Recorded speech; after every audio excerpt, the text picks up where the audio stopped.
کہ تانوں بھارت بھی نہیں بچا سکے گا کیونکہ اس کے ساتھ خود پہلے بڑی ہو گئی ہے. تو اب ہو جائے گا سیز فائر، سب کچھ ہو جائے گا، لیکن پاکستان تیار ہے کہ آؤ جو پھر کیڑا کیڑا کون کون ہے سامنے آ جائے. تو خاصی چوکی پر قبضہ کر لیا، پاکستان کے وہ جھنڈے لہرا گئے، وہاں نقصان بے تحاشا ہوا، تباہی بہت ہوئی. اور اس کا نقصان کیا ہوا سب سے بڑا کہ طالبان حکومت میں بھی اختلافات پیدا ہو گئے. کچھ کہہ رہے ہیں ٹھیک ہے، کچھ کہہ رہے ہیں نہیں ٹھیک ہے، اور کچھ کہہ رہے ہیں ہمارا محسن ہے پاکستان، ایسا نہیں ہونا چاہیے. تو افغان عوام میں بھی اور حکومت میں بھی طالبان میں یہ اختلافات پیدا ہو گئے. یہ پاکستان کے حق میں جائیں گے، کہیں نہیں جاتے. اب عمران خان نے کہا ہے کہ جناب ایک ہی فیصلہ ہے کہ ہر قیمت پر، یعنی سہیل آفریدی وزیر اعلیٰ کے بھی اسمبلی کا اجلاس بھی بلا لیا گیا، ٹائم بھی چینج کر دیا گیا، صبح 10 بجے کا ٹائم رکھ دیا گیا. لیکن جو گورنر کے پی ہیں فیصل خان کنڈی، جو ہے اپنا فیصل کریم کنڈی، تو وہ اسلام آباد میں تھے. انہوں نے کہا جناب میں پیر کو جاؤں گا، دیکھوں گا، استعفیٰ مل گیا، مجھے اطلاع مل گئی ہے، ہاتھ سے لکھا ہوا ہے استعفیٰ ہے گڑا پور صاحب کا، تو وہ رسیو ہو گیا ہے، تو میں دیکھوں گا، پھر اس کی جو آئینی قانونی فیصلہ کروں گا، سیاسی فیصلہ نہیں کروں گا. اچھی بات ہے، لیکن یہ 10 بجے سے پہلے نہیں ہوگا. اور 10 بجے اگر اجلاس بلائے اس لیے کہ سہیل آفریدی کو وزیر اعلیٰ منتخب کر لیا جائے کیونکہ ان کے پاس اکثریت ہے 93 ارکان کی، تو پھر ہو نہیں سکے گا. اس لیے اسے چیلنج کیا جائے گا عدالت میں. یہ کوئی کر سکتا ہے، عام آدمی بھی کر سکتا ہے، کوئی بندہ بھی کر سکتا ہے.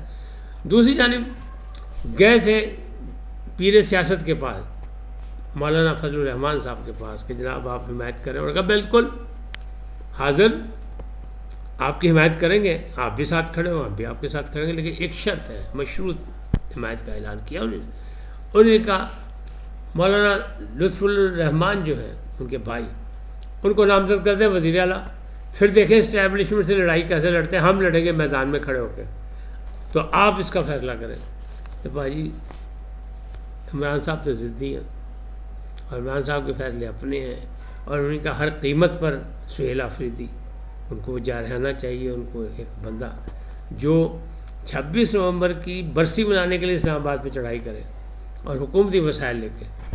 تو اب یہ مسئلہ ہے، اور ابھی سہیل آفریدی کی راہ میں رکاوٹیں بہت سی ہیں. یعنی یہ باقاعدہ وزارت اعلیٰ جو ہے یہ ایک رکاوٹوں کی دوڑ ہے ان کے لیے. اب دیکھیں کیا ہوتا ہے.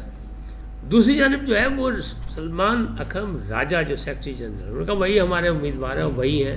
عمران خان صاحب نے کہا. دوسرا انہوں نے کہا ہم پہ الزامات ہیں کہ ہماری ہمدردی، ہمارا نرم گوشہ جو ہے وہ طالبان کے ساتھ ہے. نہیں، ہمارا تو عام لوگوں کے ساتھ ہے نرم گوشہ، ہم طالبان کے حامی نہیں ہیں. ساتھ انہوں نے کہا یہ بھی الزام ہے کہ عمران خان نے یا پی ٹی آئی نے لا کے طالبان کو یہاں آباد کیا.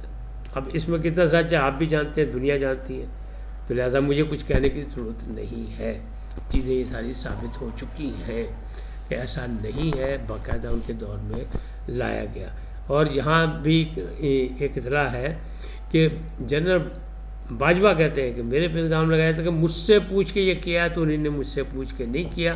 تو کس نے کیا؟ دواخانہ فیض عالم سے یہ چٹ ملی، دوائی کی پرچی ملی، اور انہوں نے یہ کر دیا. یعنی فیض حمید صاحب اس میں شامل تھے. بہرحال حالات جو ہیں وہ سامنے ہیں. افغانستان سے انگیج کر کے ہمیں ایسا کر رہا تھا بھارت کے جیسے ہمیں کوئی نقصان ہو جائے گا، کوئی مصیبت پڑ جائے گی، ہم پریشان ہو جائے گا. ہم تو ویسے ہی حالت جنگ میں ہیں، اور آج سے نہیں ہے، برسوں سے ہم نے پالا پوسا بھی ہے افغان بھائیوں کو، اسلام کے نام پہ، کلمے کے نام پہ، برادری کے نام پہ، بھائیوں کے نام پہ. ادھر سے ادھر رشتہ داری ہے، ادھر سے ادھر رشتہ داری ہے، زبان ایک ہے، پھر کاروبار ہے، سب کچھ کیا. لیکن اس کے باوجود مسلم کشی کا مظاہرہ کیا گیا. اس مسلم کشی پہ تو سپاہ سالار سیدھے ہو گئے. اور آسم منیر صاحب نے کہا لو جی پھر تسی بھی آ جاؤ، تاڑے وڈے نال تو نبڑ لیا پہلے، وہ تاڑی واری ہے تو کر لیتے ہیں. ان سے بھی تو ہاتھ کر لیا، اور اب وہ کہہ رہے ہیں کہ نہیں جی نہیں، ہم نے فوجیں واپس بلا دی. بس جی بس ہوگی، بہت ہوگی. اب ہمیں دھمکی دی جا رہی تھی کہ روس اور امریکہ کو ہم نے دوڑا دیا، تسی کون ہو؟ تو بھائی جان حقائق یہ نہیں، حقائق یہ ہیں کہ روس کو دوڑایا تو پاکستان ساتھ تھا، امریکہ سے لڑائی لڑی تو پاکستان آپ کا ہی حمایتی تھا، جانے دو غصہ، افغانیوں کا حمایتی تھا کہ ایسا نہیں ہونا چاہیے. تو باتیں نہ کریں. آپ کے پاس تو فوج نام کی چیز ہی کوئی نہیں ہے. مجاہدین ہیں، انہیں گوریلا جنگ لڑی ہے 40 سال، لیکن ان سے لڑی جو اندر قبضہ کرنا چاہتے تھے. ہم سے نہیں لڑتے، ہم قبضہ نہیں کرنا چاہتے، ہم کسی کی آزادی کو چھیننا نہیں چاہتے، لیکن ہم کسی کے جو غیر قانونی حرکت ہے اس پہ بھی خاموش اب نہیں رہیں گے. جیسا کہ کہا گیا ہے کہ دہشت گردوں کو بھی اور ان کے سہولت کاروں کو بھی جہنم حاصل کیا جائے گا اور چھوڑا نہیں جائے گا. معافی کی کوئی گنجائش نہیں. تو بھائی کم پہ گیا نشتہ پہ. پختون یہی جانتے ہیں نشتہ.